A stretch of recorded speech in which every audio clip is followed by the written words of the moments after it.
সকলোকে নমস্কাৰ জনাইছো।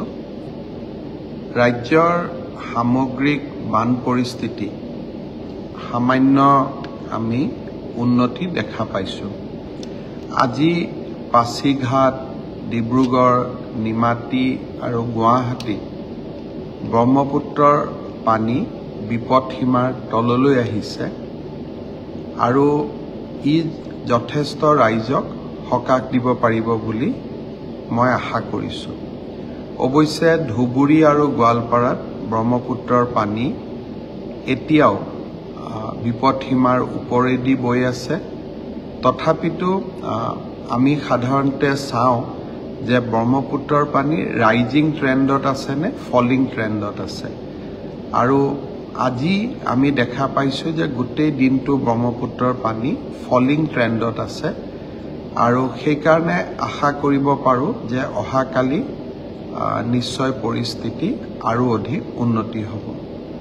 বুঢ়ীদিহিঙৰ পানী এতিয়াও বিপদসীমাৰ ওপৰত আছে, কিন্তু তাতো আজি ৰাতিপুৱাৰ পৰা পানী কমি থকা আমি দেখা পাইছোঁ আৰু সেইকাৰণে আশা কৰিব পাৰোঁ যাতে যেন অহাকালিলৈ পৰিৱেশটো আৰু ভাল হ'ব। সাহায্য আৰু পুনৰ অভিযানৰ যিমানখিনি কাম আমি কৰিব লাগে আমি কৰি আছোঁ আৰু চেষ্টা কৰিছোঁ যাতে বানপানীৰ পিছত ৰোগৰ প্ৰাদুৰ্ভাৱ নহয়। সেইকাৰণে স্বাস্থ্য বিভাগক বিশেষভাৱে নিজৰ দায়িত্ব পালন কৰিবৰ বাবেও মই বাৰে বাৰে তেখেতসকলক কৈছোঁ আৰু মই আশা কৰোঁ যে সকলোৱে নিজৰ দায়িত্ব পালন কৰিব। মানুহৰ লগে লগে এইবাৰ বানপানীত কাজিৰঙাৰো যথেষ্ট বন্যপ্ৰাণীৰো যথেষ্ট ক্ষতি হৈছে।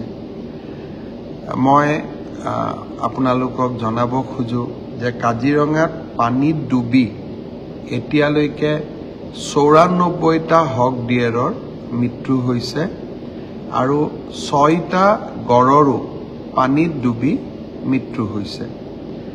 ৰেস্কিউ চেণ্টাৰত প্ৰায় ২৮টা হক ডিয়েৰ, এটা গড় আৰু এটা হাতী বৰ্তমান চিকিৎসাধীন হৈ আছে।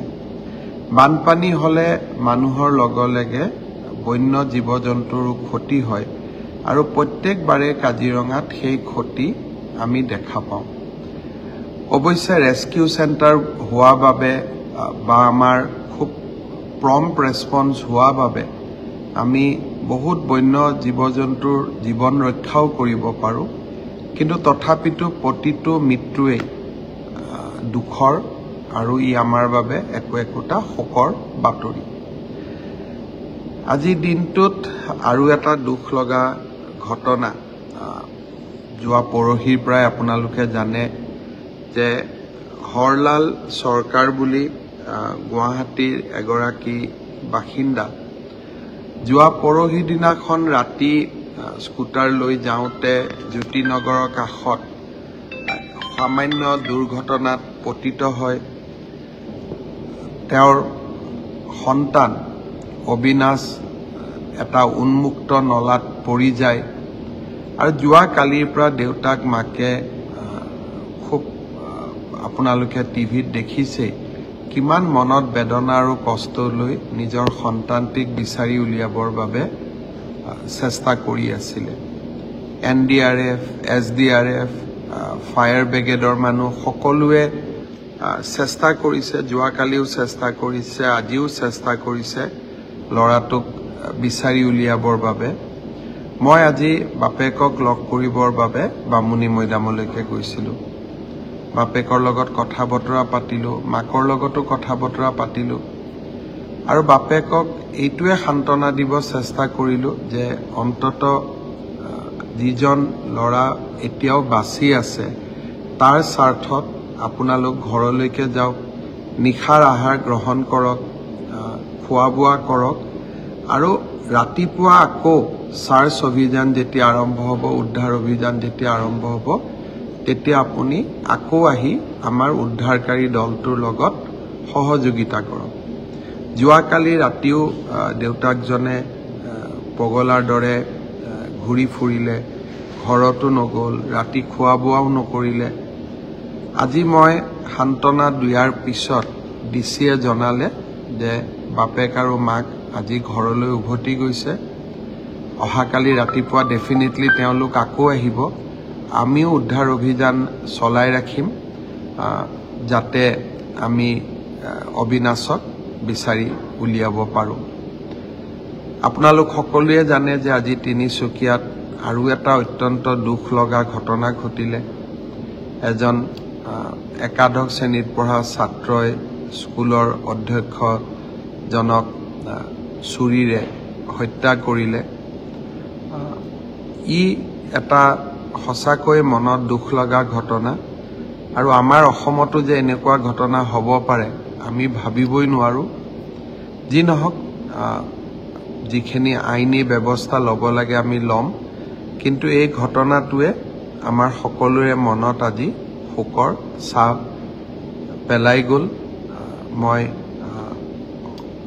আশা কৰোঁ যে এনেকুৱা ঘটনা যাতে অসমত আৰু পুনৰাবৃত্তি নহয়।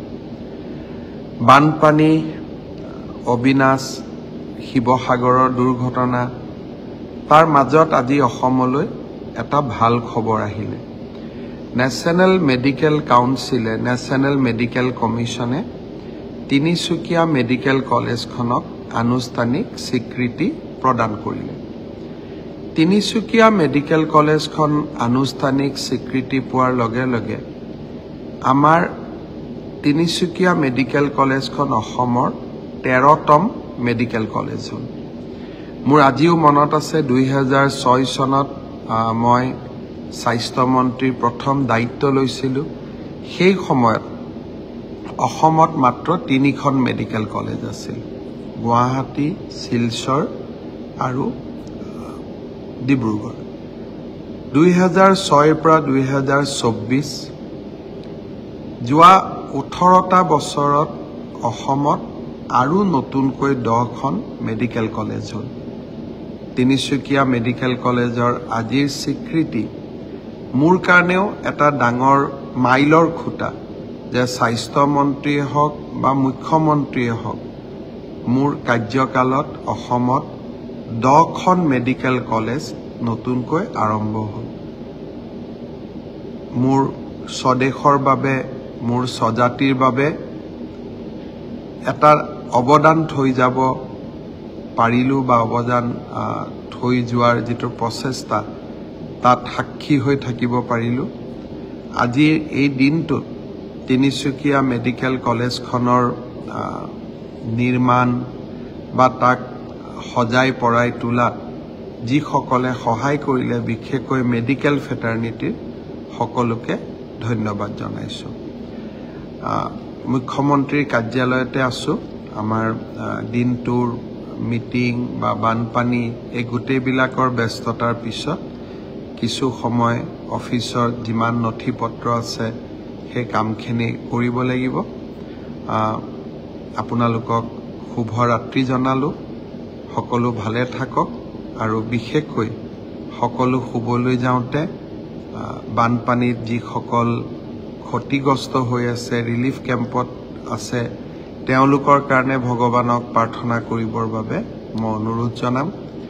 কণমানি অবিনাশৰ আমি যাতে জীৱনতে বিচাৰি পাওঁ, কালি উদ্ধাৰ অভিযান চলিব, তাৰ বাবে সকলোৱে প্ৰাৰ্থনা কৰিব।